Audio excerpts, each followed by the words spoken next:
And we're back this morning with Dr. Tim McKnight, who is in this morning with summer on our minds because it's going to be 90 degrees again. So that part's good, that it's nice and warm. You know, some people complain about 90 degrees. I don't complain as long as there's a way to cool off, either inside or, you know, in some water someplace. I love it. I start getting cranky when it's under freezing, actually. Yeah, so, me too. Yeah, so.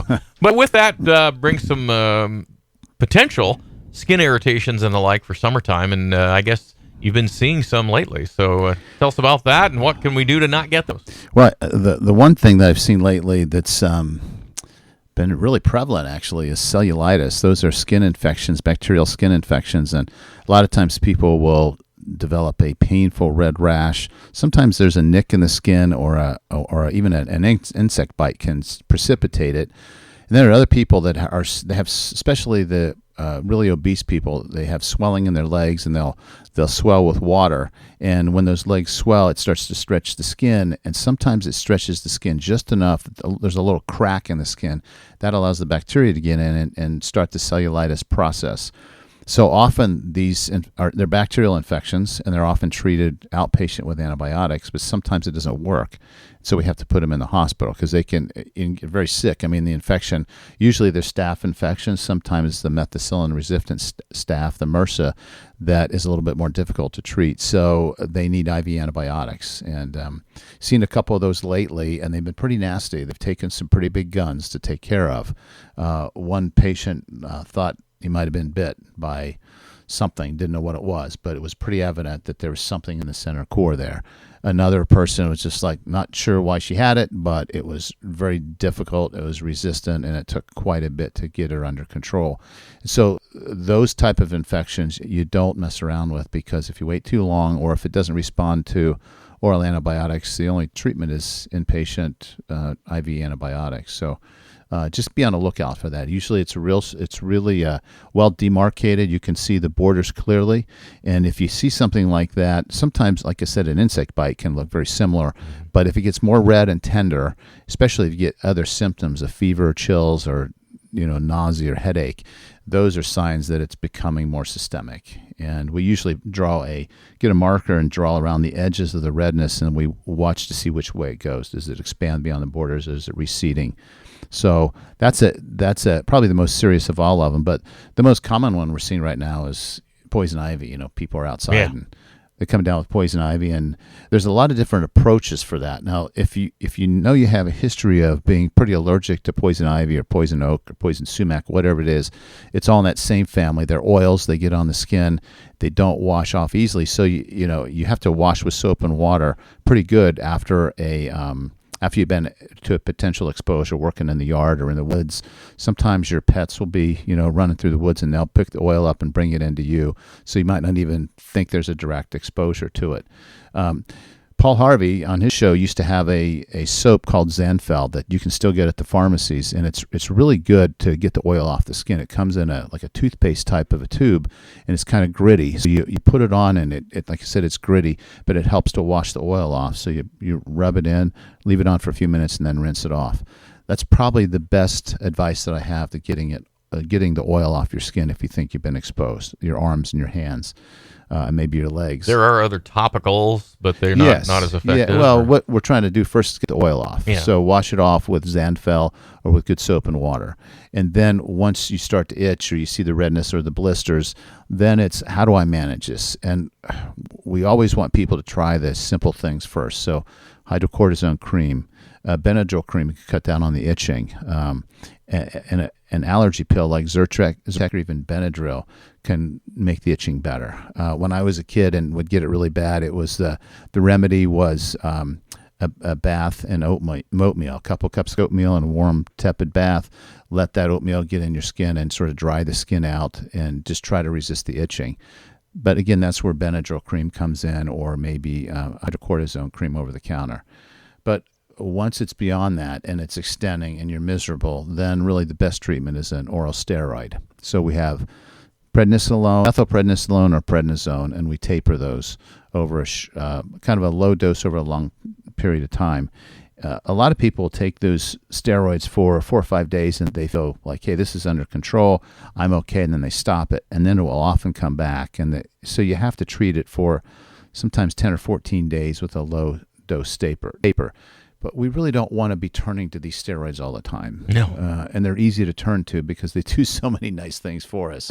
But there's consequences to pay down the road for it. So that's the poison ivy, the rust dermatitis is what we call it. That's the thing that we see and the way we should approach the treatment. And then another pretty common one in the summer are yeast infections. If you're a person... Again, because of the summertime?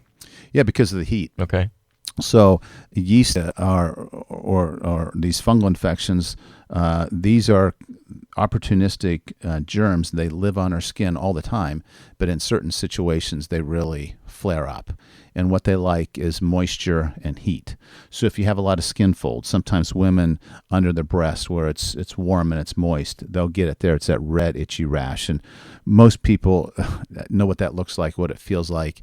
And so the thing we want to try to do with those in those regions is keep it as dry as we can. Women often will not want to wear a bra, but the idea is to keep it dry. So we can use topical powders. You wash it with soap and water, and then topical powders that are antifungal in nature to kind of dry it out. But sometimes those take a little bit longer and a little bit more effort to clear. Other people will get it in their groin, so like a jock itch. And then there's one called ringworm, which you mentioned before we went on, that you see a lot of times wrestlers and other athletes get this, and they get this from the shower, then get it from the wrestling mats, or their teammates that might have it. Again, it's opportunistic, so under the right circumstances, it will grow kind of uncontrollably. And there is sort of especially with ringworm and with wrestlers, there is ability to spread it to someone else. So you want to be careful. But those are pretty, ringworm looks like it's red, and it's got sort of a border that's kind of jagged, kind of, it's a little bit raised, a little bit darker on those borders, and it itches really bad. And you'll see those, especially in the summertime, with people who are at the lake a lot or in their bathing suits or in and out of water, and they're wearing their bathing suit all day, and it's moist, and then it dries. So they're perfect environments for these yeast to grow. And so the best treatment there are the prescription antifungals, terbinafine or Lamisil, oral, or diflucan, or one of those that gets in systemically, because they don't often respond well to the topical treatments. And I've had that one, and it really does itch bad. And I was sitting in the hot tub with my daughter, and she said, what's wrong? I said, I got this rash. I think it's ringworm. And she jumped out. She's like, I'm getting out of here. There's ringworm in here. I'm like, no, you're not going to get it from me. But let me explain how this works and how we treat it. You'll be okay. But, I think you have to be careful this time of year, especially when you're outside a lot and you're sweating and you're wet, and those areas that don't dry easily, that predisposes you. And if you're diabetic and your sugar is high, it's a little sweeter, and the yeast love that environment. Yeah. They really feed on that. So we have to control that and try to stay as dry as we can, and then treat it, when it's time to be treated. Let me go back to cellulitis, because I wanted to ask you again about bacteria. They're more prevalent in the warmer weather again? Is that something we're looking at? I think, no, I'm not sure they're more prevalent, but I think there's more opportunity for our skin to have a break in it. Okay. Outside we get, we get stuck by a sticker, or we get bitten by a bug, or weather's happening. I can't mow the lawn and come in without a scratch or a cut somewhere. I mean, there's bushes and trees, and I just seem to run into them, I guess. Yeah, like I'm pretty aware where the poison ivy is around my house, and there's not a whole lot of it, but if there's one leaf, I tend to be the one that finds it. So yeah, it's a nuisance. And like I said, sometimes you don't even know you've been exposed to it, because it could be somebody else that's maybe they got on their skin and they bump into your arm and spread the oil, and pretty soon you're itching and thinking, I wasn't in the woods, I wasn't even outside, and it looks like it's this poison ivy. So some people are very allergic to it, and there's good treatments, but we always start with over the counter. With poison ivy, you can also use calamine lotion, which dries it out, but it's still going to itch. So you're trying to control the itch with whatever you have. For me, I like Benadryl at nighttime for itching, because it's sedating also. But the elderly need to be careful with Benadryl, because it can make them really goofy. It can almost make them hallucinate to a point. And then men who have prostate problems in urinary retention, Benadryl will cause the retention to get worse. So an elderly gentleman who already isn't emptying the bladder well probably should not be taking Benadryl.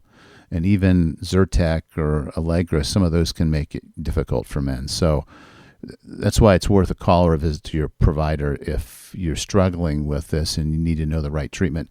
The pharmacists are also really good. Yeah. You get good free advice from them. And if they know you've got a prostate issue, they're going to probably tell you, don't take this. Well, if you're using the same one, which most of us would do, they're going to know your history. Right. So they also know what not to mix together. Yeah. I always, every pharmacist, I met a couple more pharmacists recently, and they're all in the same mold.